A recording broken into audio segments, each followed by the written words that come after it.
Hi, welcome YouTube. This is Intro to Motorbikes 101. These are going to be some basic controls from the rider's perspective, okay? I have the bike right in front of me, as you can tell. So I'm going to tell you some of the components that you weren't able to see in my other videos, okay? From your perspective looking at the bike, okay? This is going to be the hand grip, guys, okay? Notice with the screw here, this does not move at all whatsoever, okay? This is going to be stationary on most bikes, okay? There is my clutch lever right there, all right? Gonna squeeze it in to show you. Let it go, squeeze it in, let it go, okay? This is gonna be your light and control perch housing. That's what it's actually called. It's called a perch housing, okay? So this button here, these are different buttons on different models, guys, but they serve the same purpose, okay? So this is for my high and low beams. As you can see, it's real faint, but you can see the actual indication within the button itself. So unpressed, this would be my day lights, and this would be my high beam lights, okay? You can see that it's got a little bit of a bump or a bevel here, right?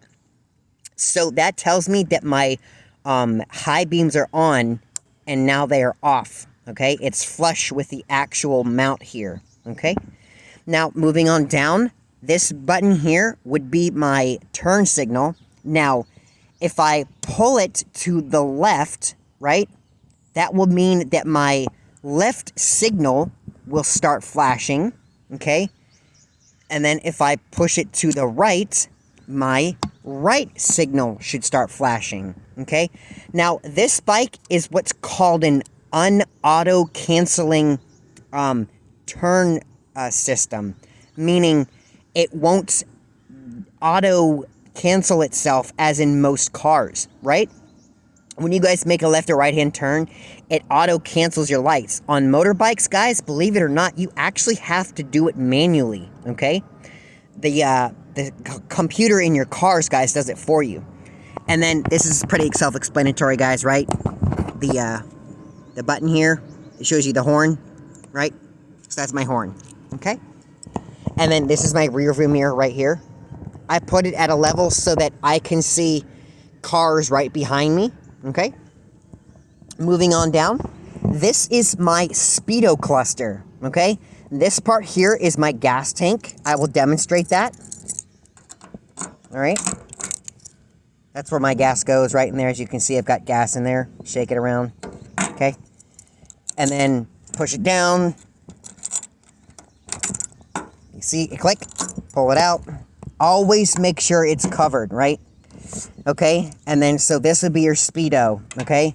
This here is going to be your left turn signal is operable.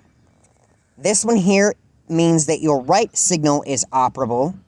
This indicates that your oil is low or out. This indicates that your high beams are on and lit. This indicates that your engine is overheating and you have no coolant. And the end, guys, these are, with the exception of a few bikes, are all manual. So this indicates that you're in neutral gear, meaning the bike is not going to go anywhere. If you give me just a second, I'm going to stick my key in, and I'm going to show you what that looks like, okay? You see this? This means I'm in neutral. It means I'm not going anywhere. Let me show you if I put it in gear what happens. See? It goes away, right? That's what it looks like. All right? And then this also just tells me that there's no oil pressure or oil, okay? But as soon as I start it up, that'll go away, okay? And then as you saw right there in the middle, that shows you the miles per hour, the mileage I've driven, the tripometer A and tripometer B, okay? Now on this side, this is going to get a little bit more basic / complex, okay?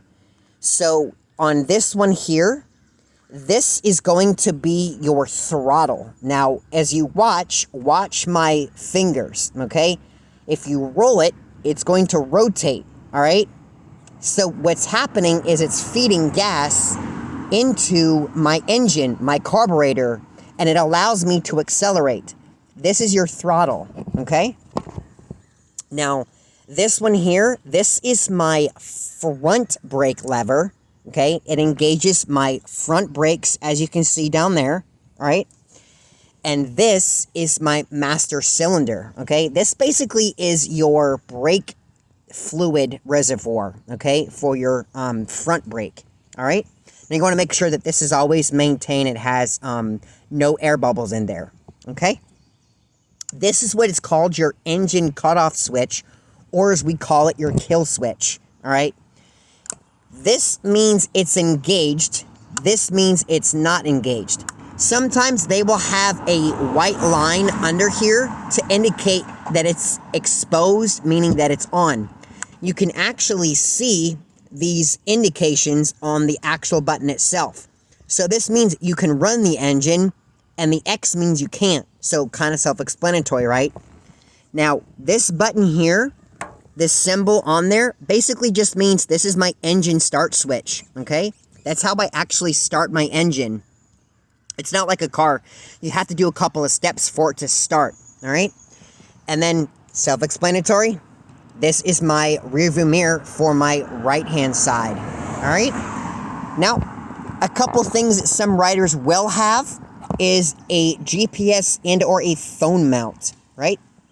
And then we'll get to some other parts of the bike.